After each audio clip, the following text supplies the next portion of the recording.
Why was everyone staring at her like she didn't belong? The question wasn't new to Luella Sullivan. She felt it in every corridor, every waiting room, every so-called welcoming environment that wasn't built for someone like her. But this morning, inside the gates of Naval Base Coronado, the weight of that silence pressed heavier than usual. Her old Honda Civic coughed as she parked near the training command building.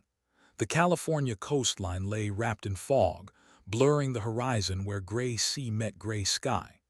The rhythmic crash of waves carried across the compound, blending with the low hum of helicopters prepping for flight. She turned the key, and the engine went quiet. Inside the stillness, she sat for a moment, hands on the steering wheel, eyes locked on the obstacle course beyond the windshield. Young sailors were already running it, sand-coated, drenched, their shouts echoing against concrete. They looked unstoppable, invincible, just like she once did. But that was years ago. Now she was 38, hair tied in a simple ponytail, a worn leather jacket draped over her shoulders. No makeup, no uniform, just jeans, sneakers, and the face of someone who'd seen too much and talked about too little. She adjusted the rearview mirror and studied herself the way strangers might, and she almost didn't recognize the woman staring back. The reflection was calm, composed, but beneath that stillness lived a battlefield. She reached across the seat, pulled open her backpack, and took out a photograph wrapped in a gym towel, 6 figures in full gear, standing before a Chinook under moonlight. Their faces hidden by balaclavas, their posture straight, proud. 3 of those people were buried now. The mission they died for didn't exist on paper, but she carried it in her bones every single day. She whispered quietly, "Still with me, boys," and tucked the photo away. The call from Captain Rebecca Holloway had come 2 weeks ago. She sounded exhausted, the kind of tired that doesn't come from lack of sleep, but from responsibility that never ends. "Lou," Holloway had said, "we're evaluating the first class of female SEAL candidates. I need someone who knows what they're walking into, someone who's survived it." Luella hadn't answered right away. She'd stared out her apartment window, watching sunlight glint off the Pacific, and felt old memories stir, the cold surf of training nights, the pain, the endurance, the silence of not being believed. "You're asking me to go back there," she'd said finally. "I'm asking you to make sure they're treated right," Holloway replied. That's what brought her here now, back through the gates of the life she thought she'd left behind. She stepped out of the car. The air was sharp with salt and jet fuel, cutting straight through the morning fog. She slung her backpack over one shoulder, her movements quiet, deliberate. Every step on the cracked asphalt echoed faintly. Ahead, the training command building loomed, an angular block of concrete painted in navy gray, its flag snapping in the cold wind. As she walked toward the doors, a few recruits passed by. They gave her the kind of glance civilians always got, curious but dismissive. One even smiled politely before jogging on, boots hitting pavement in perfect rhythm. She didn't return the smile. Inside, the world changed instantly: warmth, fluorescent lights, the buzz of computers, the smell of coffee that had been burning since dawn. A duty board listed the day's schedule in neat military time.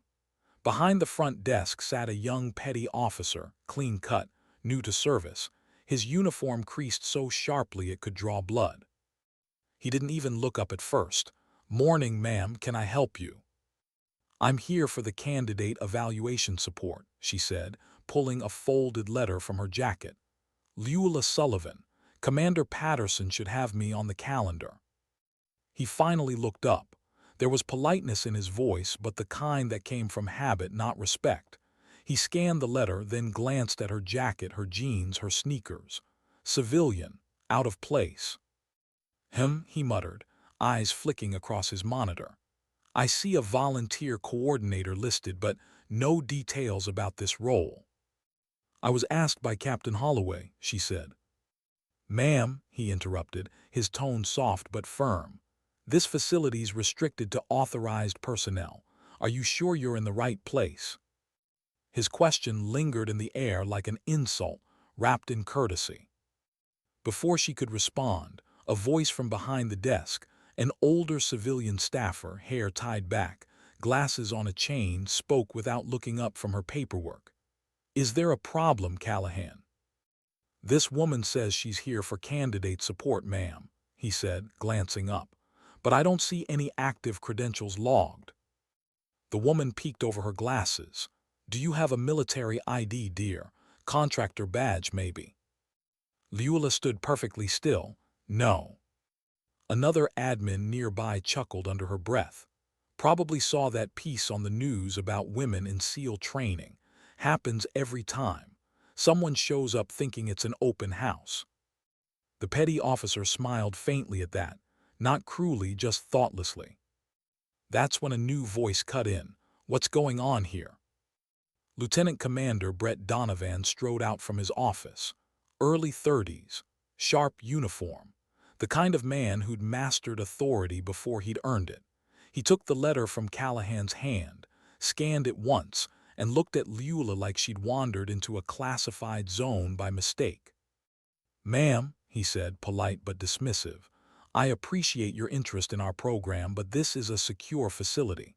Without proper clearance, I can't allow further access. If you'd like to volunteer with community outreach, I can give you the number for public affairs." Behind him, one of the admin clerks whispered, just loud enough for everyone to hear.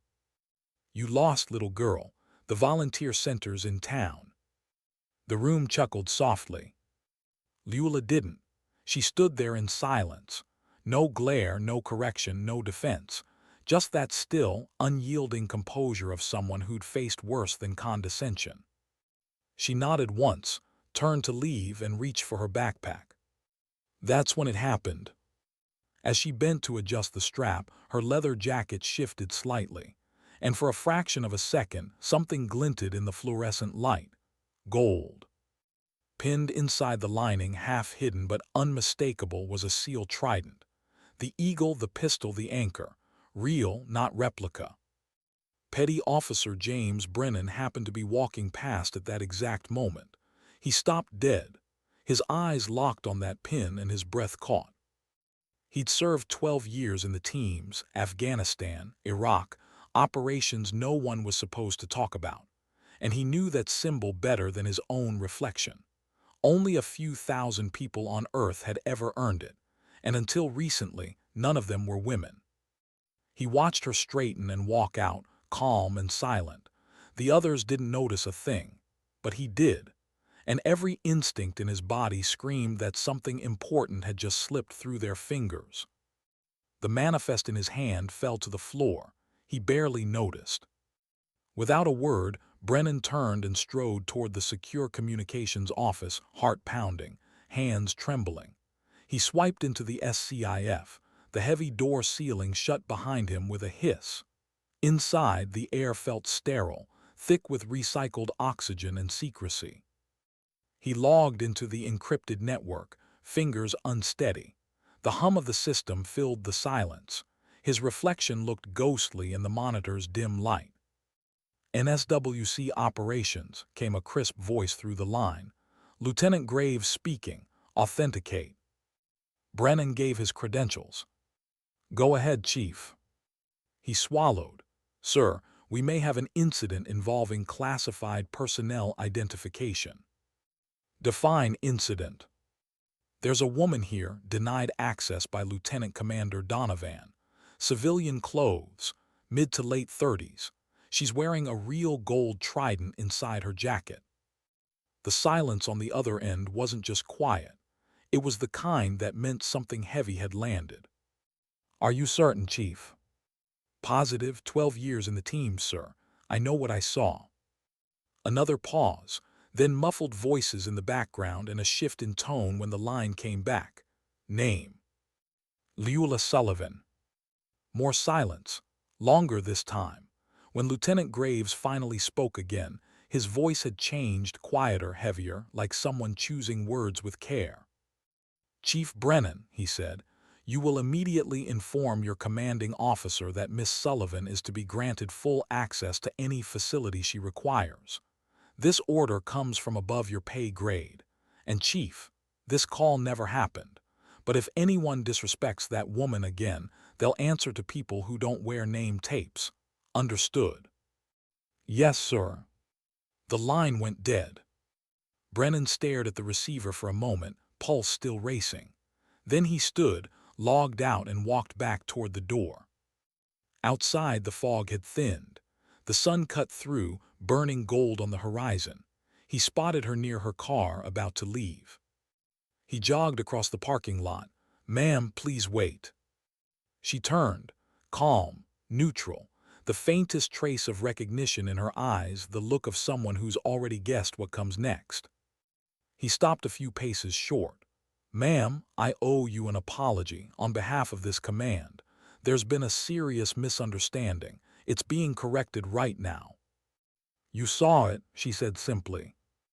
"Yes, ma'am, and I made a call I probably shouldn't have, but I'd rather answer for that than pretend I didn't see what I did." A faint smile touched her lips. "Probably going to get you in trouble, Chief." "Some trouble's worth it, ma'am." Behind them, through the glass doors, the building was alive with motion, phones ringing, officers moving fast, quiet panic spreading through hallways, bureaucracy scrambling to undo what arrogance had done. Luella glanced at it all, then back at Brennan. "So, now what?" "Commander Patterson wants to see you personally, and Lieutenant Commander Donovan's about to have a very different kind of morning." She exhaled softly, not relief, not pride, just understanding. "Lead the way, Chief." Together they walked toward the building, sunlight cutting across their path. Her jacket moved slightly as she walked, the trident catching the light once more, not as a decoration, but as a quiet reminder. Sometimes the world needs to be reminded who it's underestimating. And sometimes it takes only one silent woman to do it. Why was everyone suddenly so quiet? The moment Luella Sullivan stepped back through the double glass doors of the Naval Training Command, the air inside changed. Conversation stopped mid-sentence. A pen dropped somewhere in the corner. Even the humming of the vending machine seemed to lower itself out of respect, or maybe guilt. Chief Petty Officer Brennan walked half a step behind her, posture stiff, eyes forward. Every few seconds he glanced toward her as if making sure she didn't vanish, as if realizing only now how close they'd come to a mistake that could have ruined more than just careers. Behind the front desk, Petty Officer Callahan sat frozen. The young man's eyes darted between his computer monitor and Luella's calm, deliberate walk toward the center of the lobby. His throat bobbed once, like he wanted to apologize, but the words wouldn't come. The same two civilian staffers who'd laughed earlier were suddenly very busy shuffling papers that didn't need shuffling. They didn't look up, but their faces had gone pale. Lieutenant Commander Donovan was still there, phone pressed to his ear, voice tense and clipped, the sound of someone who'd just been informed how badly they'd misjudged a situation. His eyes flicked toward Luella as she approached, then dropped again like a man trying to pretend composure while his entire career trembled underneath him. Luella stopped a few feet away. She didn't speak, didn't demand an apology. She simply waited, quiet, steady, her presence filling the room like gravity. Donovan hung up slowly, cleared his throat, and forced a thin smile. "Miss Sullivan," he said, his tone stripped of its earlier arrogance, "I need to apologize for what happened this morning. There was a miscommunication regarding your authorization. I should have verified things more carefully before making assumptions."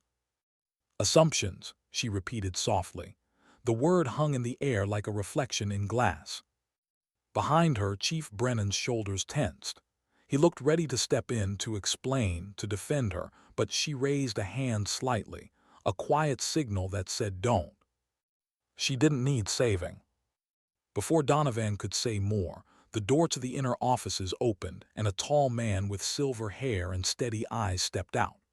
Commander Kyle Patterson, the commanding officer of the entire facility. His uniform was immaculate, but not in the ceremonial way. It carried the look of someone who'd lived what he expected others to do. His face was weathered, his eyes calm, and his presence changed the energy instantly. "Miss Sullivan," he said, stepping forward and extending his hand. "Commander Patterson, I'm very sorry for the way you were treated when you arrived." Luella shook his hand. Firm grip, no hesitation, the kind of handshake that said she was used to meeting equals, not superiors. "Commander," she said quietly, "if you'll join me in my office," he continued, "we can talk about the evaluation program, and I think you're owed a proper explanation." They walked together down the hall. Brennan followed a respectful distance behind before stopping near the door like a guard posted by conscience, not by duty.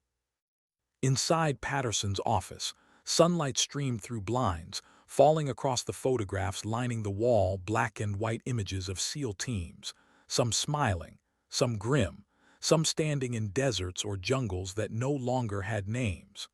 There were medals in display cases, but none looked new. None were there for show. Patterson gestured toward the chair across from his desk. "Please sit." Luella did. Her eyes drifted to a framed photo on the wall, 6 men standing beside a battered Humvee, arms slung across each other's shoulders. 2 of them wore the same quiet grin she'd seen too many times, the kind that hides what it costs to earn it. Patterson took a deep breath. "About 10 minutes ago, I received a call from Naval Special Warfare Command." She didn't respond, just waited. "They were very clear," he said. "You have full authorization for this evaluation, and they were equally clear that the way you were treated this morning was unacceptable and that it would not happen again." Luella stayed still, her expression unreadable. "Chief Brennan saw the trident," she said finally. "Yes," Patterson replied. "He did the right thing." He hesitated, then leaned back slightly, studying her. "You know, most of the file they sent me on you is redacted, more black bars than text. That alone tells me everything I need to know about what you've done." She said nothing, but her silence spoke, the kind that comes from memories classified not for secrecy but for survival. "I know you went through Bud S," Patterson continued, "part of an experimental integration program that officially never existed. You graduated, you operated, and you carried missions no one will ever read about." He paused, "But I also know you lost people." For the first time since she'd walked in, something flickered in her eyes. A brief tremor, grief held back by discipline.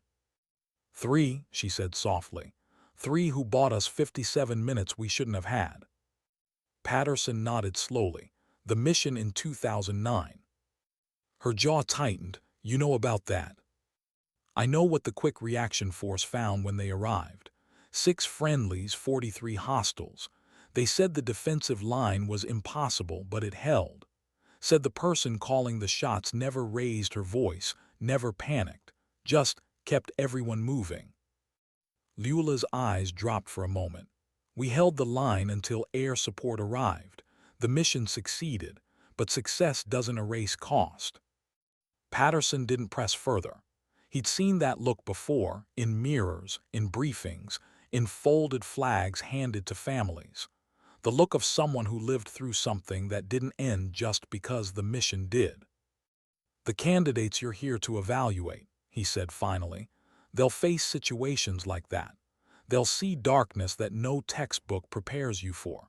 They need someone to show them what strength actually looks like, not in training videos, but in real life." "That's why Captain Holloway called me," Luella said. "She doesn't want another generation taught by people who have only ever trained, not fought." He smiled faintly. "I can see why she picked you." Silence lingered between them, comfortable this time. Then Patterson stood, walking toward the window. Outside, the candidates were running drills on the beach, their silhouettes small against the roaring Pacific. "Lieutenant Commander Donovan will be addressing the formation this afternoon," he said. "He'll issue a public correction, not for you but for them. They need to see what respect looks like. That's not necessary, Commander, Luella said. He turned back, his expression steady. Maybe not, but it's right. For a moment, neither spoke. The only sound was the faint rumble of helicopters in the distance. When do the evaluations begin? She asked finally.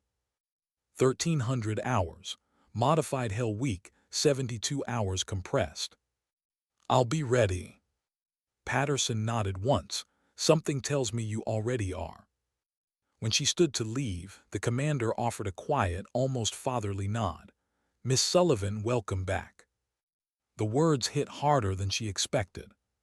Back. She hadn't realized how long she'd been gone, not just from the Navy, but from herself. As she walked out of the office, she caught sight of Chief Brennan waiting near the hall. He straightened instantly. Everything good, ma'am.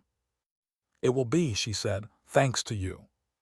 He looked surprised, just did what felt right.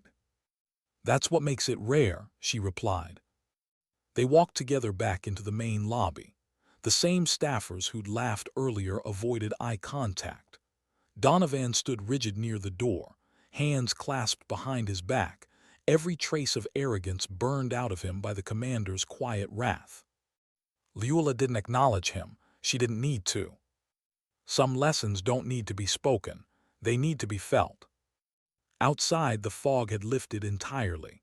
The California sun burned bright now, reflecting off the sea.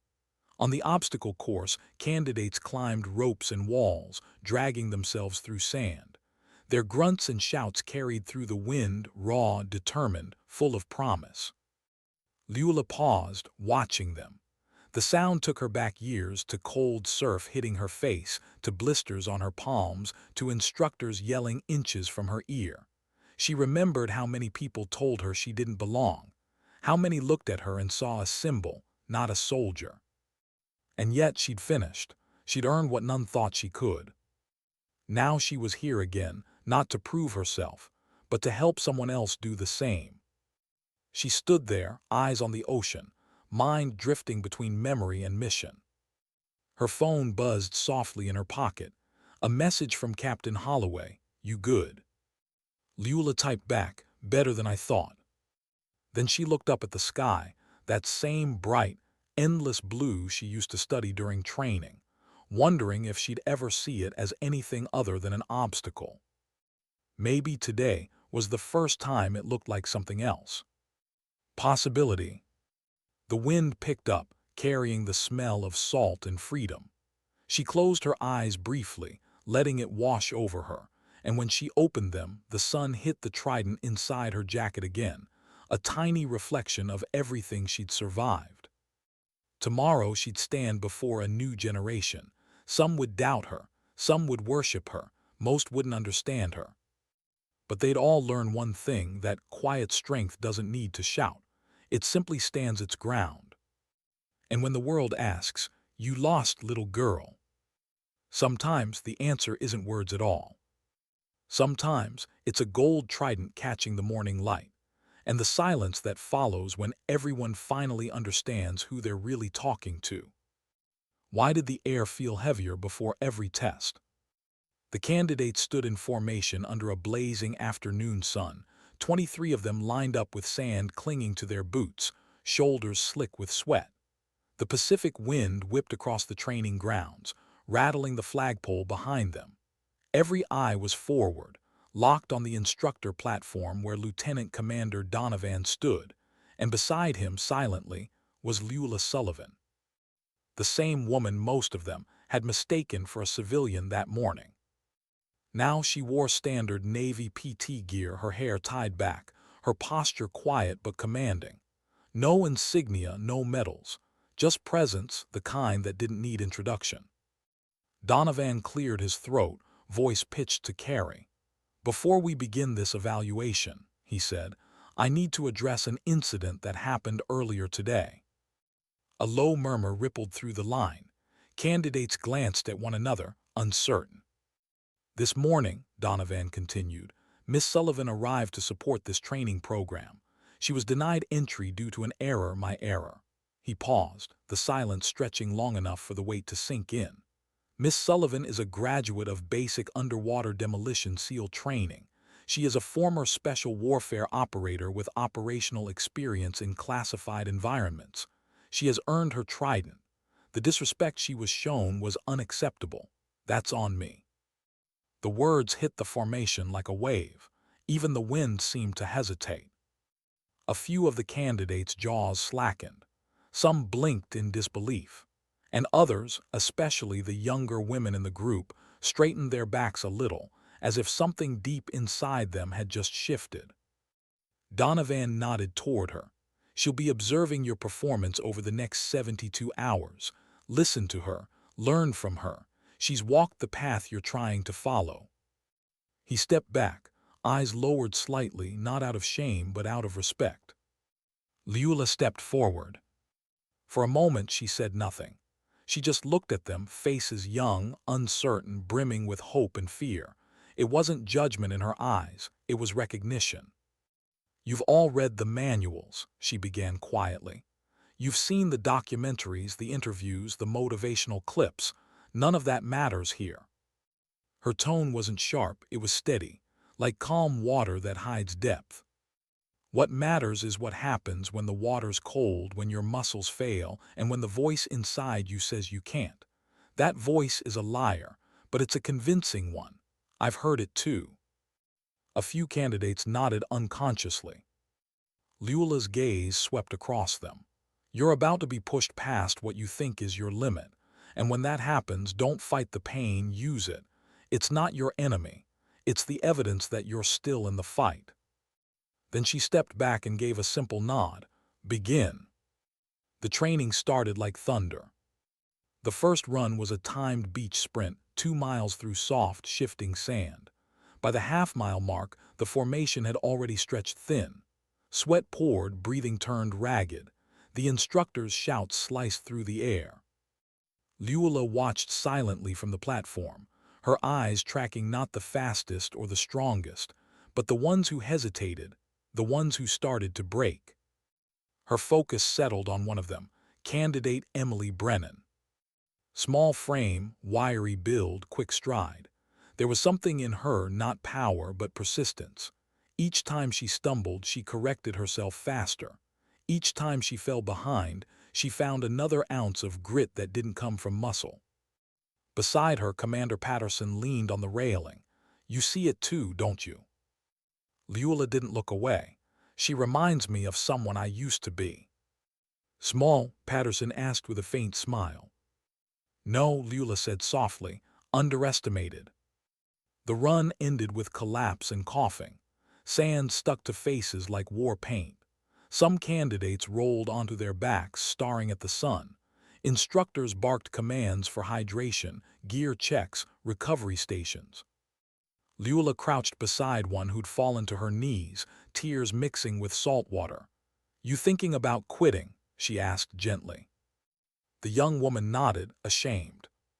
Then don't waste your time thinking. Either do it or don't, but if you stay, you commit, you don't look back. The candidate swallowed hard, stood, and jogged back to formation. Luella watched her go. Good, she whispered. By evening, the first day had stripped away pretense. The soft edges of confidence were gone, replaced by blisters, exhaustion, and the unmistakable sound of reality setting in.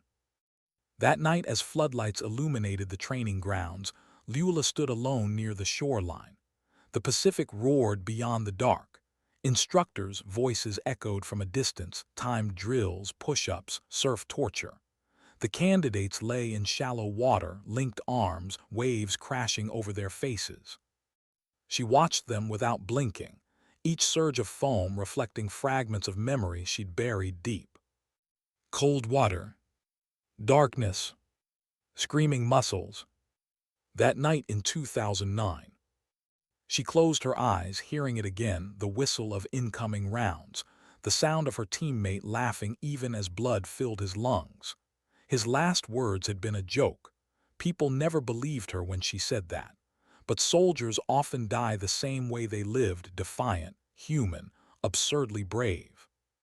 Hold the line, she'd whispered then. Hold it for 57 minutes. She still felt the sand from that battlefield in her palms when she woke from nightmares. "Miss Sullivan," a voice said behind her. She turned slightly. It was Patterson. He carried 2 paper cups of coffee, one extended toward her. "Figured you'd still be out here," he said. She took it, nodded. "Old habits." He glanced toward the surf. "You still see it, don't you, every time they go into that water?" "Yes," she said simply, "but I see something else too, hope." He followed her gaze toward the candidates enduring the waves. "You think they'll make it?" "Not all," she said, "but maybe the ones who should." They stood there quietly, the sound of the Pacific their only company. Finally, Patterson said, "You know, most people in your position would have demanded recognition. Press, documentation, interviews. You never did." "I didn't need it," Luella replied. "Recognition's loud, dignity's silent." He smiled faintly. "You ever regret staying silent this long?" She thought about it, the years spent away from this world, living quietly among civilians who never guessed what she'd done, working odd jobs, coaching fitness classes, pretending the trident in her drawer was just a relic, not a pulse. "Sometimes," she admitted, "but if I'd stayed, I would have become a ghost in uniform. This way, I could remember who I was, not who they expected me to be." He nodded slowly, understanding. After Patterson left, she remained a while longer, listening to the candidates, ragged breathing. Some would ring out by dawn. Others would find something new inside themselves, that strange, unbreakable resolve that separates those who finish from those who almost did. And she knew the hardest part wasn't physical. It never was. It was the moment of truth when the mind whispers, "You've done enough." That whisper kills more soldiers than bullets. She turned toward the barracks, her boots sinking slightly into the damp sand. Lights glowed faintly from the dorm windows, young faces pressed against the glass, too exhausted to sleep. Luella paused outside one of the rooms and saw candidate Emily Brennan sitting on her bunk, staring at a small photograph tucked into her hand, a man in uniform smiling. Father, brother, husband. Emily looked up, startled to find Luella at the door. "You off duty, ma'am?" "No such thing," Luella said with a faint grin. Emily nodded, nervous. I didn't expect you to really be one of them." "One of who?" "The SEALs," Emily said quickly. "I mean, we'd heard stories, but they sounded like myths." Luella's eyes softened. "Most real things do." Emily hesitated, then asked, "Was it worth it, what you went through?" Luella leaned against the doorframe. "That depends on what you think worth means. It wasn't glory, it wasn't fame, it was service. And service doesn't pay you back. You do it because you can't live with yourself if you don't." Emily swallowed hard. "My father was in the teams, died overseas. I joined because I needed to understand why he never came back." Luella looked at her for a long moment. "Then don't try to understand it here, just live it. You'll find your answer on the other side." She turned to leave, then added softly, "And Emily, don't chase ghosts. They'll never stop running." Emily blinked back tears. "Yes, ma'am." Luella walked away without another word. Outside, the Pacific wind howled again, carrying fragments of their voices into the night. The candidates' cries, the instructors' orders, the unending rhythm of effort and exhaustion.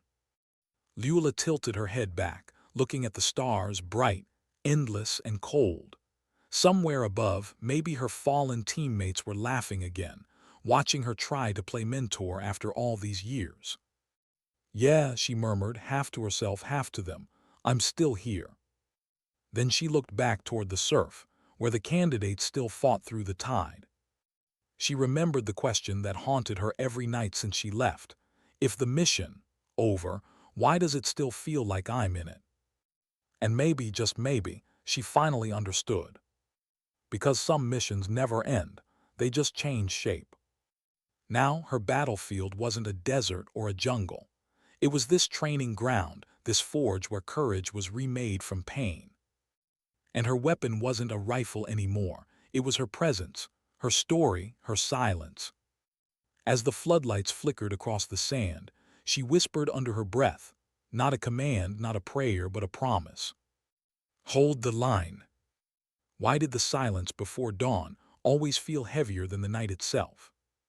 By 4:30 hours, the entire compound at Coronado was alive again, boots hitting pavement, instructors shouting across the sand, waves crashing under a pale blue horizon.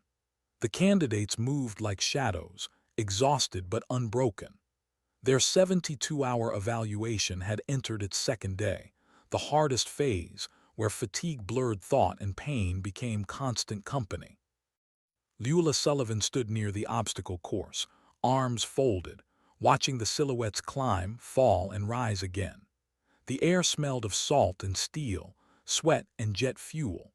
Each clang of metal reminded her of the countless mornings she'd woken in some desert forward operating base, listening to the same rhythm, humans fighting exhaustion for purpose.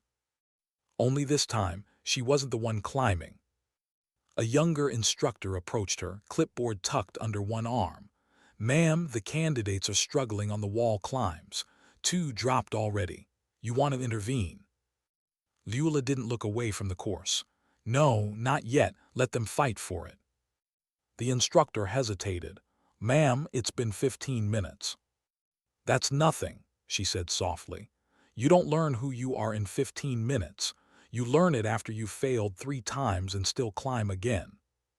Her voice carried that quiet conviction that only those who had endured real suffering could hold. It wasn't arrogance. It was understanding.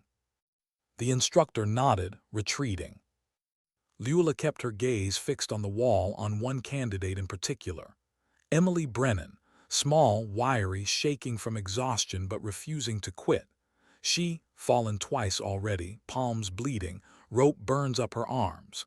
Each time she stood again. Luella could see the tremor in Emily's legs, the near collapse in her shoulders. But there was also something else there, a kind of defiance that didn't need witnesses. When Emily reached the top of the final wall, barely dragging herself over, the other candidates looked up in disbelief. She didn't celebrate, didn't smile. She just reached back down, offering a hand to the next woman struggling to follow. Luella felt her chest tighten. That gesture, simple, wordless, was everything that mattered. Commander Patterson joined her on the platform. "That one's special," he said quietly. "Yes," Luella replied. "She doesn't even know it yet." He studied her profile. "You see yourself in her." "Maybe," Luella said. "Or maybe I see who I could have been if I hadn't broken first." The words slipped out before she could stop them. Patterson turned to her, curious, but she didn't elaborate. The evaluation pressed on. By midday, the temperature rose sharply. The Pacific sun was merciless, baking the sand, reflecting off metal. The candidates dragged weighted stretchers across the training field, carrying mock casualties. Some stumbled, others vomited from dehydration. Luella moved among them, calm but attentive, checking hands, adjusting straps, correcting posture. She wasn't shouting. She wasn't there to intimidate.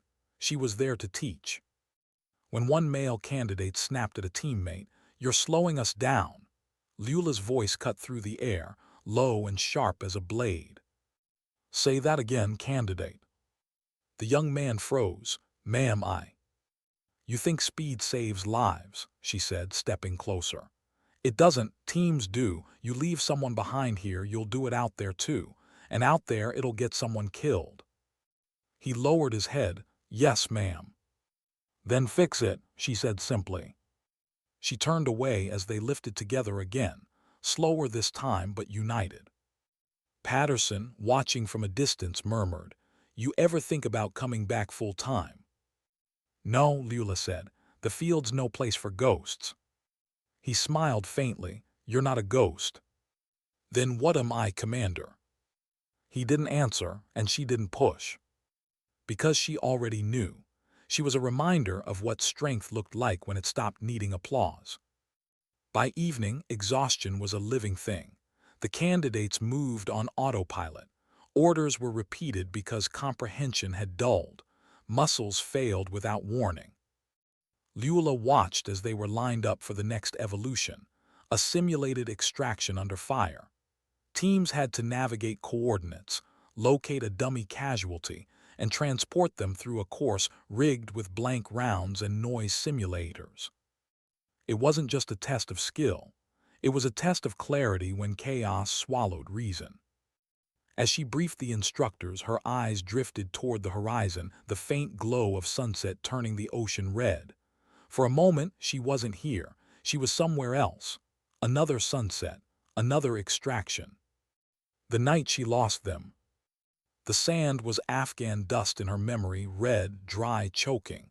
Her team had been ambushed near a remote village. Radio blackout. Air support delayed. 6 operators pinned against a ridge.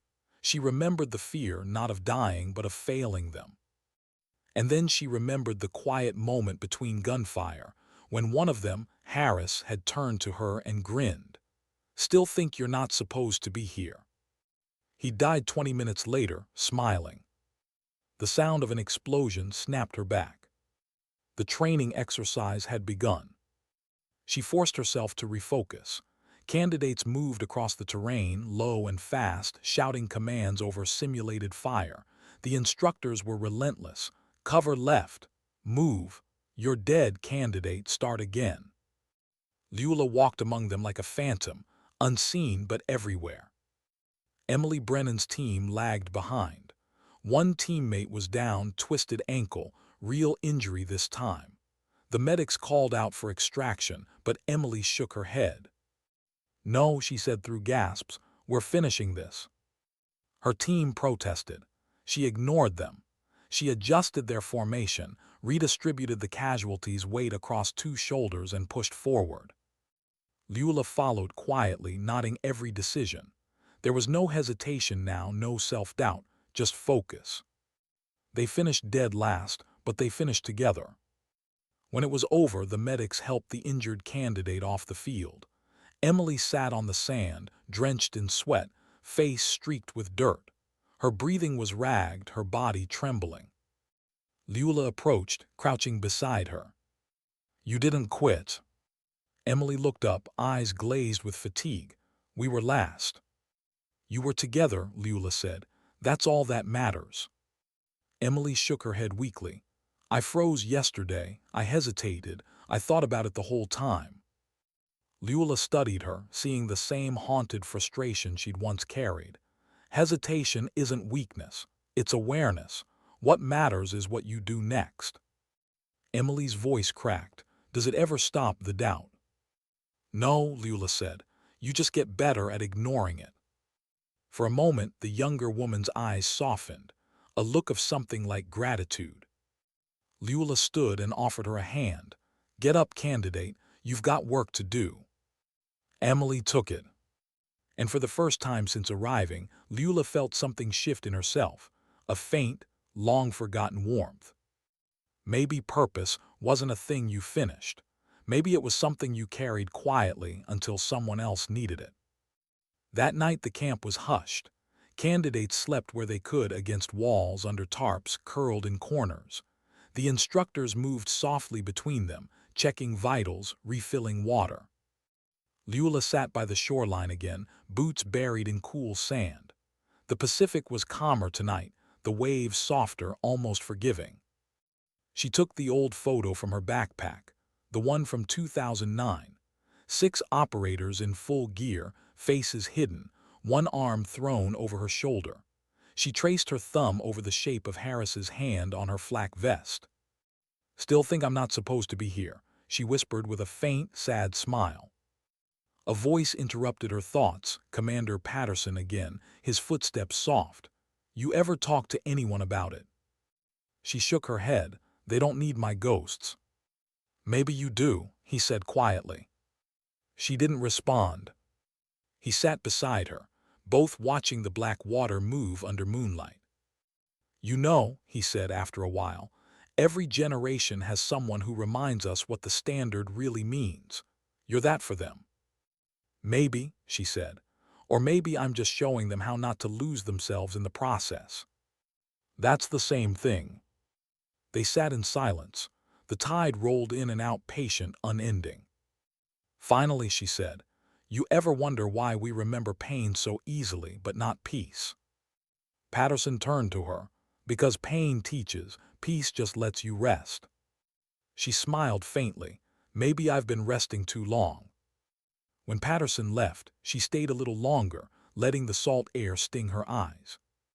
Somewhere behind her, she heard Emily's faint voice calling out in her sleep. Training dreams, adrenaline echoes, she knew them well. Luella closed her eyes and whispered the same words she'd once told her fallen team before extraction. "You did enough, you did it right." The wind caught her words, scattering them out over the dark water to the memory of those who never came back. When she finally rose to her feet, she looked toward the obstacle course, silhouetted under the moon. Tomorrow would bring the final day. And this time it wouldn't just test the candidates, it would test her too. Because no matter how far you run, some ghosts follow in silence, not to haunt you, but to see if you'll still lead. Why did the quiet before dawn always sound like the world holding its breath before a storm? The third morning rose gray and cold over Naval Base Coronado. The Pacific wind had shifted overnight, blowing hard from the west, carrying salt and fog in equal measure. The training grounds looked like a war zone, sand torn by boots, ropes hanging limp with dew, stretchers abandoned from the night before. The candidates moved like ghosts, eyes half open, bodies beyond exhaustion. 70 hours without proper sleep had stripped away their defenses. They weren't recruits anymore.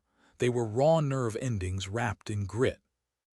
Luella Sullivan stood at the edge of the field, arms folded, her expression unreadable. She'd been watching them since 400, noting every small failure, every flicker of defiance. These last 12 hours would break some of them and reveal others. Behind her, Commander Patterson approached, his voice low. "Last evolution's ready. Simulated compound raid. Full fog conditions, time limit 1 hour. You sure they can handle it?"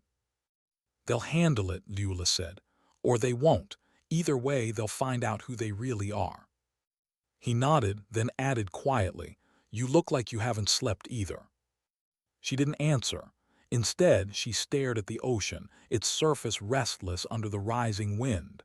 "Sleep doesn't help with what I dream about." He wanted to ask, but her tone closed the door. The exercise began at 500 sharp. The fog was thick enough to swallow sound. Candidates moved in pairs, navigating through sand dunes toward mock buildings marked with infrared lights. Instructors barked from the darkness, firing blanks and throwing stun grenades that cracked like thunder. Luella moved along the perimeter, headset on, tracking each team's progress. Her boots left perfect prints in the wet sand. She listened to their breathing over the radio feeds, the panic in their voices when plans fell apart. "Team 2 status."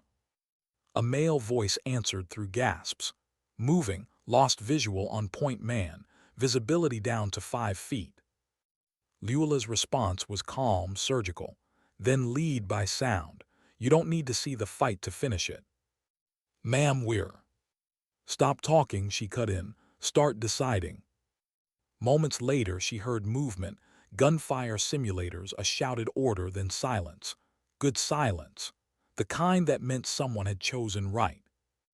On the far side of the field, Emily Brennan's team advanced through the fog, slower but tighter than before. Every movement was deliberate, communication reduced to hand signals and trust. Through binoculars, Luella watched Emily at the front, guiding her team with a quiet authority that hadn't been there 2 days ago. When a trainee stumbled, Emily crouched, grabbed her by the vest, and pulled her up without a word. Luella lowered the binoculars and exhaled softly. Pride, pain, recognition, it all felt the same. "Candidate Brennan's got something," one of the instructors said beside her. "Not the loud type either, she's steady." Luella's lips curved just slightly. The loud ones never last, the steady ones lead. As the exercise continued, the fog thickened. Visibility dropped to near zero. Luella moved closer to the field, her instincts sharpening. Every shout, every thud hit her like an echo from another life. She wasn't supposed to feel this much anymore, but she did. Every sound brought back fragments of 2009, the mission, the ridge, the last transmission she ever sent before the radios went dead. Stay low, hold fire, wait for my signal. Only 3 had made it home. Contact left. The shout tore through the fog. Luella snapped back to the present, running toward the sound. Instructors weren't supposed to intervene unless safety was compromised, but she knew that voice. It was Emily. Her team had gone off course, drifted too far west toward the live training obstacle zone. The simulated gunfire grew louder, closer, echoing between the barriers. Through the mist, Luella saw flashes of light, stun grenades too close to the candidates. She broke protocol. "Hold positions," she shouted, sprinting across the sand. Her boots dug deep as she moved, fog swirling around her. "Cease fire, repeat, cease fire." The instructors hesitated, realizing she'd entered the field. The noise died. When the haze cleared, she found them. Emily crouched over a fallen candidate, shielding her from a flashbang that had landed inches away. Her own arm was bleeding from shrapnel. "Doc," Luella called, kneeling beside them. "Pressure bandage now." The medic ran forward, securing Emily's arm. Emily winced but stayed silent. "You disobeyed the boundary markers," Luella said, voice low but steady. Emily met her gaze, breath sharp. "I made a call. We lost sight of the target, couldn't find our point of entry. I tried to reroute." "You risked your team." "I saved them." The 2 women locked eyes, a moment of stillness in the chaos. Then Luella nodded once. "You did." Patterson approached from behind, radio in hand. "You good?" "We're fine," Luella said. "It's over." She stood, brushing sand from her knees, and looked back at the candidates gathering near the end zone. Their faces were pale, eyes hollow, but none had quit. "End the simulation," she ordered. "They've had enough." Patterson nodded. "You're calling it." "I'm calling it," she said quietly. "They've already passed the real test." Hours later, after the medics cleared the field and the candidates were dismissed, the base settled into rare quiet. Luella sat in the debriefing room, staring at the chalkboard. Notes and names filled the surface: performance metrics, stress responses, leadership evaluations. Her handwriting covered the board, firm but tired. She heard a knock. "Come in." Emily stepped inside, arm wrapped in fresh gauze. She looked unsure whether to stand at attention or speak freely. "Sit," Luella said. Emily obeyed, wincing as she lowered herself into the chair. "You made mistakes," Luella said after a pause, "but you owned them. That's rare." Emily's eyes dropped. "I almost got Martinez hurt. I didn't see the boundary." "You saw your team," Luella corrected. "That's more important." For a long moment, neither spoke. The hum of the air conditioner filled the room. Then Emily asked quietly, "What was it like for you, your first mission after training?" Luella leaned back, staring at nothing. It was supposed to be simple: recon, small team, low risk, but nothing ever stays simple. The enemy got there first. We were outnumbered. We held the position until air support arrived. "How long?" 57 minutes. Emily blinked. "You remember the exact number?" "I remember every second," Luella said softly. "Every round, every call sign. The sound of Harris laughing when he realized we'd actually made it. He didn't live to see the extraction." The words hung in the air, fragile and heavy. Emily swallowed hard. "Did you ever forgive yourself?" Luella's eyes lifted, distant and glassy. "No, but I learned to live with it. Sometimes forgiveness isn't the point, survival is." For a moment, Emily didn't know what to say. Then she whispered, "I think I understand." Luella smiled faintly. No, you don't, not yet, but one day you will. She stood, motioning for Emily to follow. Come on, you've earned something. The sun was setting again, orange bleeding into violet across the ocean. The training grounds were empty now, the sand smoothed by tide and wind. Luella led Emily toward the shoreline. You know what this place really is? Luella asked. Emily shook her head. It's a mirror, Luella said quietly. It doesn't make you stronger, it just shows you who you already are. They stopped near the surf, waves lapping at their boots. You think you want to be here because of your father, Luella continued. But that's not why you'll stay. You'll stay because when it gets dark, you'll still move forward. That's the only thing that matters. Emily nodded slowly. Luella reached into her jacket and pulled out the old photograph again. The 6 silhouettes under moonlight. She handed it to Emily. They were my team, she said. 3 didn't make it home, the others drifted. But that night we held something no one can ever take. Remember that when you're out there, the work matters. The noise doesn't. Emily studied the photo, eyes shining in the fading light. Thank you, ma'am. Luella looked out at the horizon, the waves glowing under sunset. You'll lead one day. Just make sure you lead with grace. It's louder than pride. The younger woman turned the photo in her hands, then handed it back. Did it ever get easier for you? No, Luella said softly, but I got stronger. They stood in silence, 2 generations of the same fight, watching the ocean roll and breathe. After a while, Emily asked, will you stay for graduation? Luella smiled faintly. No, I was never good at ceremonies. Emily hesitated. Then I'll see you again. Luella looked at her, the wind tugging at her hair, the trident glinting faintly inside her jacket. You will. Maybe not here. Maybe somewhere harder. But when you do, you'll recognize the look in someone else's eyes, the one that says, I've been where you are. That's when you'll understand everything. Emily nodded. Her voice trembled when she said, I won't forget this. Luella placed a hand on her shoulder. Don't. And don't forget why you started, because the world will try to make you. They watched the sunset in silence. The waves broke against the shore with rhythmic patience, like time itself exhaling. Luella turned to leave. The wind caught her jacket, revealing a glint of gold beneath the fabric. Emily saw it clearly now, the trident gleaming in the dying light. And for the first time, she understood what that symbol really meant. It wasn't power, it wasn't pride. It was endurance. That night, as Luella walked back to her car, the base lights flickered on one by one. The noise of the day faded into memory. She stopped beside her Honda, resting a hand on the roof. Through the open door, the photograph peeked from her bag. She smiled softly, then looked back toward the obstacle course. Somewhere out there, new recruits were still training, running the same sand she once bled into.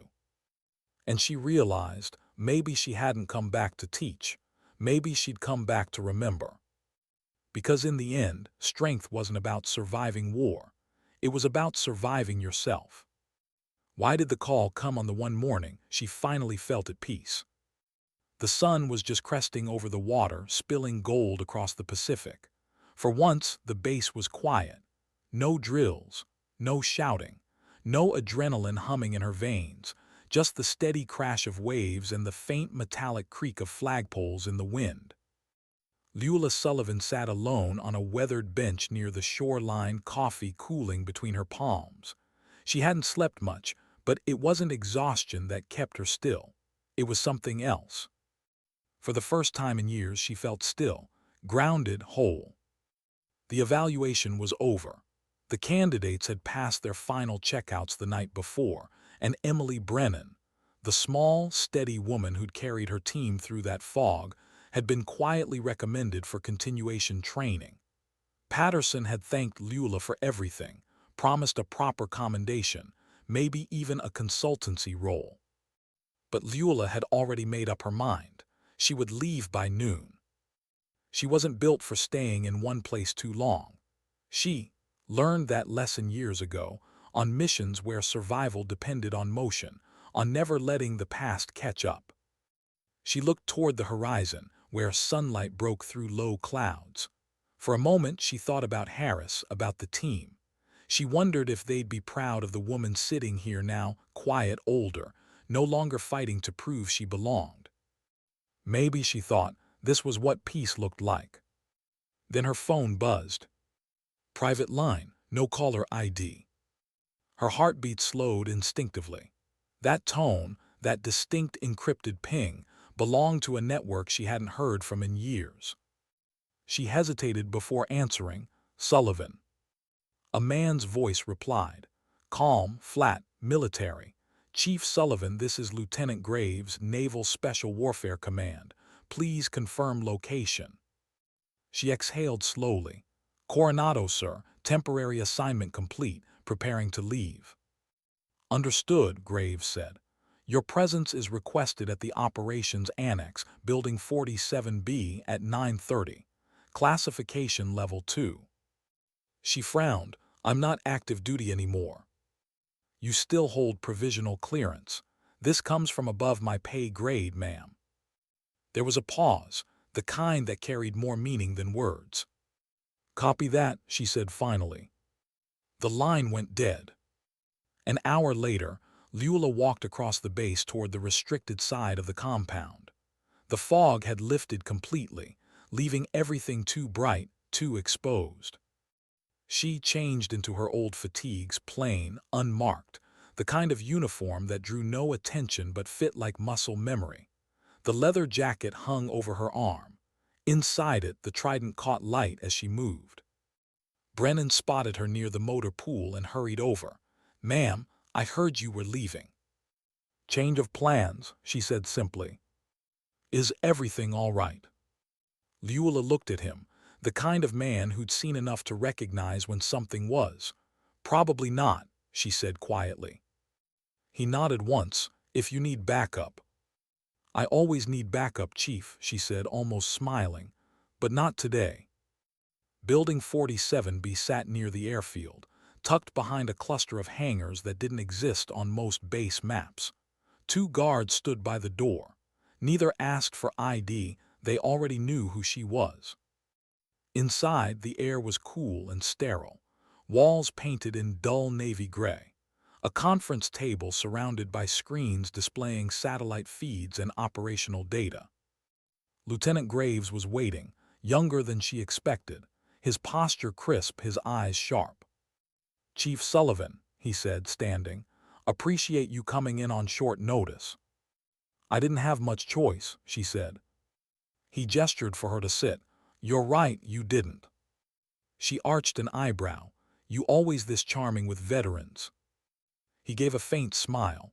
Only the ones who don't stay retired. The screens behind him flickered, an image appeared, aerial footage of a desert compound.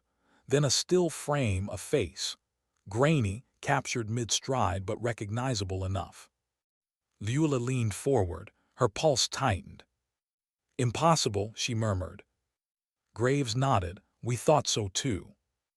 It was Harris, or at least someone who looked exactly like him. The same build, same gait, same scar above the right brow, the scar she remembered stitching herself in a dust storm 16 years ago. This image was captured 3 days ago, Graves said. Northern Yemen, small paramilitary outfit operating outside Aden. We believe it's connected to a series of exfil breaches involving ex-special operations personnel. Luella's voice hardened. That man died in 2009. I watched it happen. DNA records from your mission were incomplete, Graves said. Classified recovery. There's a chance. No, she shook her head. There's no chance. Graves studied her. Then why are you shaking? She looked down at her hands and realized he was right. Her composure faltered. The stillness she'd earned after years of quiet living cracked open like thin glass. You're calling me in for identification, she asked. Partly, Graves said, and partly because we think whoever's using his name is targeting current and former naval personnel. We've had 3 security breaches in the past month. He's always one step ahead. We need someone who knows how he thinks." "Why me?" "Because you were his team lead." The room went still. Luella looked at the image again, zoomed in on the eyes. They were colder now, harder, but familiar, the kind of look that comes from carrying ghosts too long. She whispered, "If it's him." Graves waited. "Then he's not coming back as a friend." When she stepped out of the building, the light hit her hard. The world felt too bright, too alive. Her body moved on instinct, scanning exits, corners, perimeters. Old habits flared to life like reawakening nerves. Patterson was waiting near the tarmac. "They told me you'd been called in," he said. "I didn't think they'd drag you back this deep." "I didn't either," she said. He studied her face. "You look like you've seen a ghost." "Maybe I have." "Want to tell me?" She shook her head. "No, not yet." He hesitated, then said, "Whatever it is, you don't owe them anything, Luella. Not anymore." She met his eyes. "Maybe not, but I owe him." Patterson frowned. "Him?" She didn't answer. That night she sat in her quarters, lights off, only the desk lamp casting a faint glow. The photo of her old team lay in front of her again, edges worn, creased from years of being folded and unfolded. 6 figures, 3 gone, 2 vanished, one still pretending to be whole. She stared at Harris's blurred outline, tracing his smile with her thumb. He'd been the first to believe in her when no one else did. The first to say she wasn't there to prove she belonged, she was there because she'd earned it. He died laughing, or so she thought. Now, if this footage was real, then everything she'd built since, every layer of acceptance, of peace, had just cracked open. The knock on her door was soft, hesitant. "Come in," she said. Emily stepped inside, wearing casual PT gear, holding 2 cups of coffee. "Heard you might be leaving early," she said. "Thought you'd need this." Luella managed a faint smile. "You're getting good at reading people." Emily shrugged. "You taught me." She placed 1 cup on the table, then noticed the photograph. "That your team?" Luella nodded. Emily pointed at the man on the left. "That him, the one you talked about, Harris?" Luella's hand tightened slightly. "Yeah." Emily smiled softly. "He looks kind." "He was," Luella said, "until kindness got him killed." Emily didn't respond. She just sat quietly, sipping her coffee. Finally, Luella said, "They called me back in. Something's come up, classified." Emily studied her. "You're going after him, aren't you?" Luella's breath caught. "You don't even know what I'm." "I know that look," Emily said gently. "It's the same one you had on the beach, like you're already halfway gone." Luella exhaled, leaning back. "Some ghosts don't let you rest." Emily set her cup down. "Then maybe they don't want revenge. Maybe they just want to know you're still fighting." The words hit harder than they should have. Luella looked at her, this young woman who'd found her courage, who reminded her of everything she'd once been before the missions, before the silence. "Promise me something," Luella said. "Anything. Don't become me." Emily frowned. "Ma'am." "You can be strong without being broken," Luella said softly. "That's the part they don't teach." Emily nodded, tears welling but unfallen. "I'll try." Luella smiled faintly. "Good, trying enough." When Emily left, Luella sat there for a long time, the sound of the ocean filtering through the window. Then she reached into her bag, pulled out the trident, and pinned it to her jacket. The metal felt heavier than she remembered. Not a symbol, not a rank, just a reminder. Tomorrow, she'd meet Graves again for briefing. Tomorrow, the past would stop being memory and start being mission. And for the first time in years, she felt something old ignite deep inside her chest, not pride, not fear. Purpose. Because sometimes peace isn't a destination. Sometimes it's just the quiet moment before the next storm. Why did the air inside the transport jet feel heavier than the sky it pierced through? Luella sat strapped into the side seat of a C-17, the hum of engines vibrating through her ribs. The flight had taken off before sunrise. No briefing, no destination listed, just sealed orders handed to her on the tarmac. The patch on the pilot's shoulder was blacked out. Even the aircrew avoided eye contact. She'd been on silent flights before. Extraction missions, covert evacuations, times when the less you knew, the longer you lived. But this was different. This wasn't about survival. This was about ghosts. Through the small circular window, the clouds thinned as the aircraft crossed the Mediterranean. Pale sunlight streaked the sea below, and for a moment she thought she saw movement on the water, like shadows swimming toward her. Memory or guilt, she couldn't tell anymore. She reached into her jacket, fingers brushing against the old trident pinned inside. Still cold, still heavy. She'd almost left it behind that morning but couldn't bring herself to. Across from her sat Lieutenant Graves, reading from a tablet. The blue light cast sharp lines across his face. He hadn't said a word since takeoff. Finally she broke the silence. "You could have sent anyone else. Why me?" Graves didn't look up. "Because you knew him." "That's not an answer," she said. He turned the tablet toward her. The image on the screen made her pulse slow. A recent satellite capture, dated 48 hours ago. The same compound as before, but zoomed closer this time. There were figures on the roof, armed, organized, and one man standing apart overseeing them. It was Harris, or someone who wore his ghost like a second skin. Graves said quietly, "The man in that image calls himself Kestrel, ex-Special Operations, fluent in 3 dialects of Arabic. Tactical signatures match your former teammate almost perfectly. He's been running operations across southern Yemen for at least 6 months. Recruitment, training, intel, smuggling." Luella stared at the photo. "You think it's him?" Graves leaned forward. "I think he's someone who knows exactly what Harris knew, every maneuver, every clearance code, every pattern you used to run." She closed her eyes briefly. "If it is him, you're assuming he turned." Graves's voice was clinical. "People don't just disappear for 16 years and come back clean." She exhaled slowly. "You don't know him." He met her gaze. "Neither do you, not anymore." The plane touched down on a rough strip of tarmac in Oman.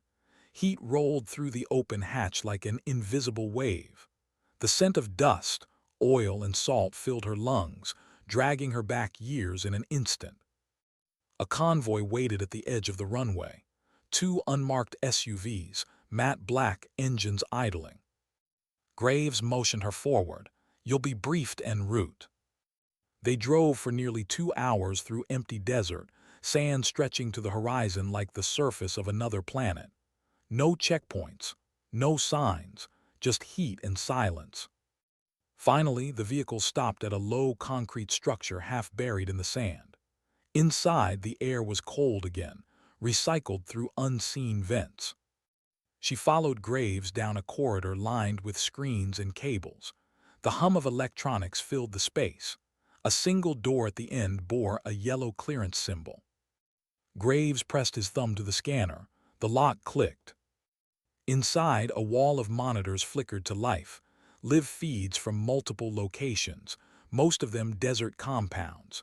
In the center, a map pulsed with red markers. An older man in civilian clothes turned as they entered. His voice was gravelly. "Chief Sullivan, been a long time." Luella froze. "Director Ellsworth." He gave a half smile. "Didn't think I'd see you again." "I thought you retired." He chuckled softly. "No one retires from this life, they just go quieter." He gestured toward the map. "We've been tracking a rogue element using former Navy intel for black market operations. They've hit medical transports, weapons convoys, even humanitarian drops, always ahead of our intercepts. And then," he pointed to one of the screens, "this showed up." The footage rolled, grainy night vision. A small strike team moving through a canyon, efficient, coordinated, professional. And at the front, Harris. Luella's throat tightened. Pause. The frame froze, his face illuminated in ghostly green. He was older now, leaner, but unmistakable. He was dead, she whispered. Ellsworth watched her carefully. If that's true, then whoever buried him didn't do it well. She turned toward him, voice hardening. You don't know what you're asking me to believe. I'm not asking you to believe, he said. I'm asking you to confirm. He handed her a small drive. We need to know if this man is Harris. You'll be inserted with a 3-person recon team. Identify, extract, or terminate if compromised. Simple parameters. Luella stared at the drive like it was a bomb. You want me to kill him? Ellsworth's gaze didn't waver. We want you to contain him. That's not the same thing. Graves broke in quietly. He's already cost lives, Chief. You know what that means. Luella looked from one to the other, feeling the air go thinner. If this goes wrong, it won't be containment. It'll be execution. Ellsworth stepped closer. Then make sure it doesn't go wrong. That night the desert lay still. Luella stood outside the compound, the sky above her littered with stars. The air smelled of iron and sand. Somewhere far away, the sea whispered against the shore. She lit a cigarette, a habit she hadn't touched in years, and watched the smoke twist into the darkness. Her mind replayed the last night with Harris. The laughter, the firelight, the promise they made before the mission. If one of us doesn't make it back, he'd said, the other keeps the story alive. She'd kept it, she'd honored it. Now that promise felt like a knife. The sound of footsteps pulled her back. Graves approached, holding a file. Departure at 400. You'll be embedded with our forward recon. They'll take you as far as the valley.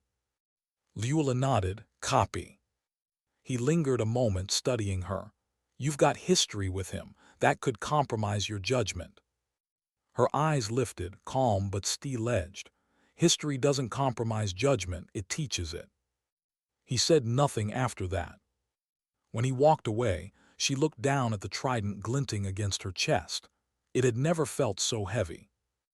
The next morning came cold for the desert. Wind tore across the sand like a blade. The recon team was small, 2 operators, silent, faces hidden behind shemags. No names, no chatter. They rode in a low-profile dune vehicle, heading toward the mountain ridges near the border. Luella sat in the back, rifle resting across her knees. Every vibration of the engine ran through her body like memory. They stopped just before dawn, hiding behind a ridge that overlooked the valley compound. Through her scope, she saw it, the same camp from the footage. Dozens of men moved between tents and supply crates. Communications dishes gleamed in the rising sun. Then she saw him, standing near a truck issuing orders, calm, commanding. Harris. Her heart stumbled. She zoomed in, searching for any doubt, any flicker that could prove she was wrong. But every movement confirmed it. The way he checked his rifle, the way he tilted his head when listening. It was him. Alive. Her breath caught. Target confirmed, she whispered. The operator beside her nodded, radioing coordinates. Command, we have positive visual. But Luella didn't hear the rest. She couldn't look away. The years fell away like dust, and for a moment she was back in 2009, the ridge burning behind them, Harris shouting, "Move, I'll hold the line." She believed he never made it out. Now here he was, alive, and possibly the enemy. The younger operator glanced at her. Orders, ma'am. She hesitated. The desert around them seemed to hold its breath. Finally, she said quietly, hold position. No engagement until I confirm up close. The operator frowned. That's not. That's an order, she said, sharper now. They obeyed. She crawled forward alone, low across the ridge, heart pounding in rhythm with the shifting sand. Closer, 50 meters, 40, 30. Through the heat haze, she could see his face now, clearer than ever. Sweat streaking the dust, eyes scanning the horizon with a soldier's precision. She wanted to call out, to ask why. But before she could, Harris turned his head directly toward her position. And he smiled. Not a startled smile, not recognition. A knowing one. Like he'd been expecting her. Luella froze, instincts surging. Her finger hovered near the trigger, but she didn't move. He raised a hand slowly, palm open. Not a surrender, a signal. Then from behind him, men began to scatter, moving with rehearsed coordination, like they'd been drilled for this exact scenario. The compound wasn't under threat. They were the threat. Her comm crackled. "Chief, what's happening down there? Your feed just went dark." She whispered, "It's a setup." The air exploded before the words finished. A shockwave hit the ridge, throwing sand and fire into the air. Luella hit the ground hard, ears ringing. The sound was gone, replaced by white noise. Through the haze, she saw figures moving toward her, armed fast. Then another shadow, Harris, running toward the ridge. For a heartbeat, she thought he was coming to kill her. But when he reached her, he grabbed her vest and hauled her to her feet. "Move," he shouted. His voice rough, older but real. "Harris, no time." He dragged her behind a rock outcropping, just as another blast hit the sand. She turned to him, shaking, disbelief etched in every line of her face. "You're supposed to be dead." He looked at her with something between pain and apology. "I was." They crouched there, dust swirling around them, silence roaring louder than the explosions. He met her eyes. "You shouldn't have come. You shouldn't have survived." "Maybe I didn't," he said quietly. And then over the ridge, more figures appeared, Graves's men, weapons raised, moving fast. Harris looked toward them, then back at her. "You need to choose, Lou," he said, "right now." Her breath hitched. "Choose what?" "Who you believe." Why did silence always feel heavier after the shooting stopped? The smoke hung over the valley like a second horizon. The desert wind had gone still, carrying only the faint echo of gunfire fatting between the ridges. Heat shimmered from the sand, bending light, blurring the line between life and aftermath. Luella crouched behind the rocks, lungs burning, heart hammering like a war drum in her chest. She could taste grit and copper on her tongue. The world narrowed to one impossible truth. The man she'd buried 16 years ago was breathing beside her. Harris crouched low, scanning the ridge with calm precision. "They'll flank left in 2 minutes," he muttered, eyes flicking to her rifle. "You're 3 rounds short. How long you been out of the field?" "Long enough to know this isn't a rescue," she shot back. He glanced at her, that same half-smile he'd had when he told bad jokes before missions. Still sharp. Her voice cracked. "You faked your death." He didn't answer. The ground trembled again as an explosion tore through the compound below. The air smelled of diesel and blood. Graves's men were moving fast, sweeping the camp. Harris stood abruptly. "We have to go." Luella grabbed his arm. "You're not going anywhere until you tell me why." He looked down at her hand, strong grip, calloused fingers, still that same unyielding steadiness. "You wouldn't understand." "Try me," she said. He hesitated, eyes clouding. "I didn't fake my death, Lou. I was left, written off. You think I didn't wait for that extraction? I waited until the last flare died out. Then I crawled out of that valley with a broken leg and nothing but sand to bury my name." Her throat tightened. "We searched for weeks." "I know," he said softly. "You just stopped one day, the way they all do." She wanted to argue, but the words wouldn't come. He continued, voice low but sharp with pain. "They sent another team after me a year later, not to bring me home, to clean up what I'd seen. You know what I found out in that desert? The mission wasn't what they told us. We were the cover story." Luella's chest tightened. "You're lying." "Am I?" he asked, eyes burning now.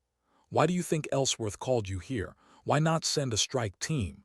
"Because he needed you to confirm his story, to erase me clean. The calm in her ear hissed.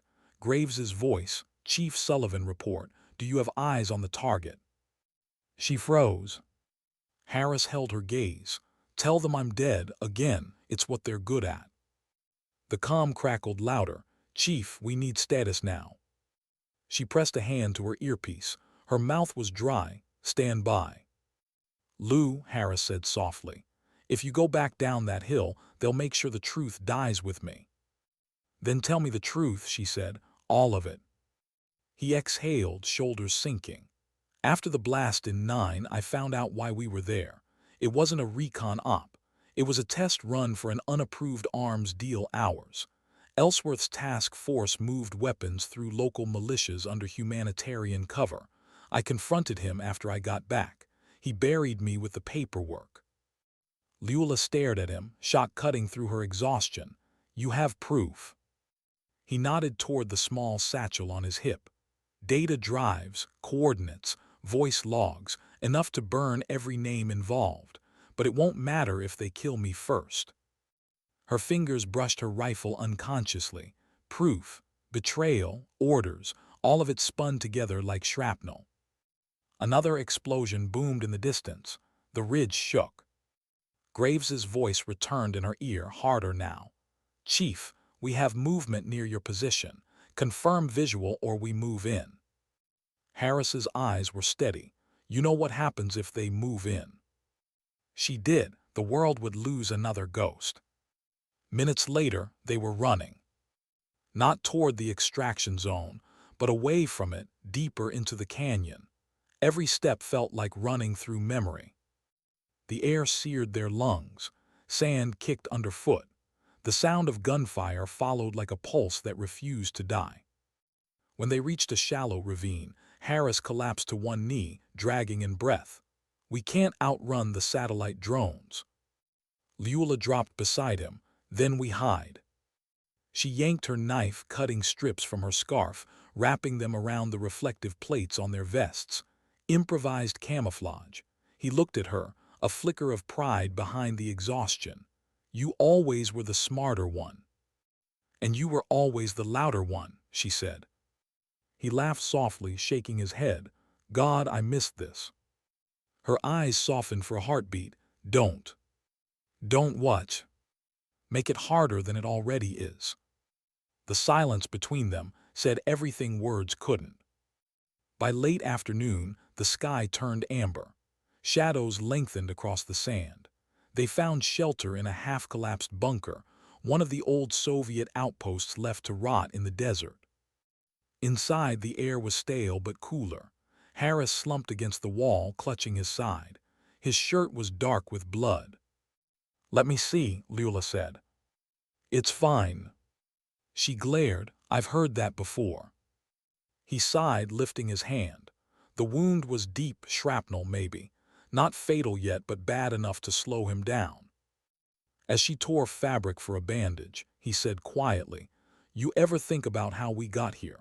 How two people who used to fight side by side ended up hiding from the same flag?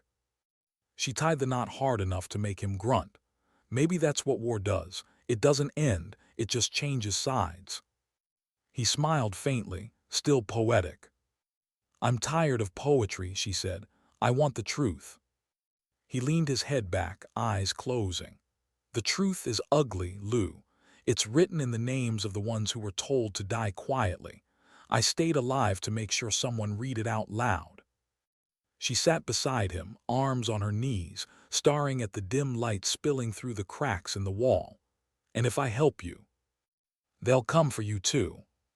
She thought of Emily Brennan, her steady eyes, the promise of a new kind of strength, a future that didn't look like this. Maybe that's okay, Luella said softly. Maybe it's time someone did. He turned his head toward her. You haven't changed. I did, she said. You just never got to see it. He smiled faint, weary. Then show me now. Night fell fast. The desert transformed under starlight, silent, vast, unblinking. Somewhere above, the sound of drones hummed faintly like insects in the dark. Luella sat awake while Harris slept, one hand on her rifle, the other clutching the satchel. The weight of the drives felt heavier than any weapon. She thought about calling Graves, about ending it cleanly, but something in her refused. She thought about Emily again, about the new recruits who'd never know what shadows their uniforms hid. And she realized something she hadn't said out loud since the war. The truth doesn't belong to command. It belongs to those who live with its cost. Her comm flickered suddenly, a burst of static, then Graves's voice, faint but clear. Chief Sullivan, respond. We have your coordinates. Hold position for extraction. Her eyes lifted toward the open sky. Searchlights, they'd found her. She looked at Harris, still half-conscious. They're coming. He opened his eyes weakly. You know what to do. Maybe, she whispered. Outside, the hum grew louder, a convoy approaching from the north. She grabbed the satchel, pressed it into his hands. Go east. There's a drainage path along the ridge. It'll take you to the coast. His eyes widened. You're staying. Someone has to tell them I didn't see you. Lou. Go, she said, voice sharp. Don't make me order you again. He stared at her for a long moment, something breaking behind his eyes. Then he nodded once. Semper Fortis, he murmured. She almost smiled, always strong. He limped out into the darkness, swallowed by the sand and the stars. Luella waited until his figure disappeared completely, then turned toward the sound of engines. The trucks arrived within minutes. Floodlights bathed the bunker in harsh white. Graves stepped out first, flanked by soldiers. Sullivan, he called, where is he?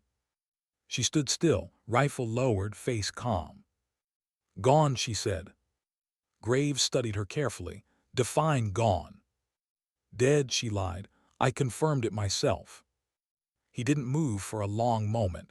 Then he nodded to the soldiers. Search the area. As they fanned out, he walked closer. You look tired, Chief. She met his eyes. I am. He tilted his head slightly. You did the right thing. Did I? She asked quietly. He smiled without warmth. We all serve the same flag.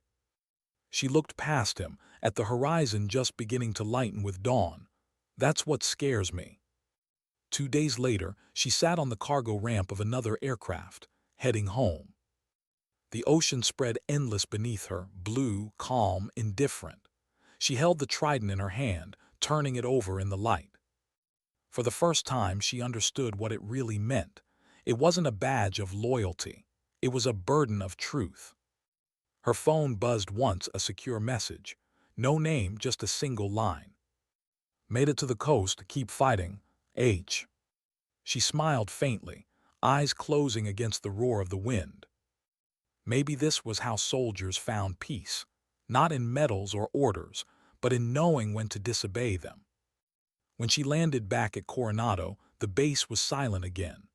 Morning fog rolled across the training fields, erasing footprints, covering the scars of everything that had happened. Emily Brennan was waiting by the hangar, wearing her new uniform. When she saw Luella, she straightened, eyes full of unspoken questions. Did you find what you were looking for? Emily asked softly. Luella looked out toward the ocean. Not yet, she said, but I found what I was missing. Emily smiled. What's that? Luella's gaze softened. A reason to stop running. They stood together in silence for a while, watching the tide pull against the shore. Finally, Luella said, when you lead your first mission, remember something. What? Orders are easy, conscience is. Emily nodded slowly. I'll remember. Luella turned away, walking down the path toward the water. The wind caught her jacket again, revealing the trident, faded, scratched, but still gleaming. Behind her, the world was waking up. Ahead of her, the sea stretched infinite and forgiving. She breathed deep, the salt air filling her lungs, the ache in her chest finally quieting. And for the first time in years, Luella Sullivan didn't feel like she was carrying ghosts. She just felt human. Because sometimes dignity doesn't speak. It simply acts.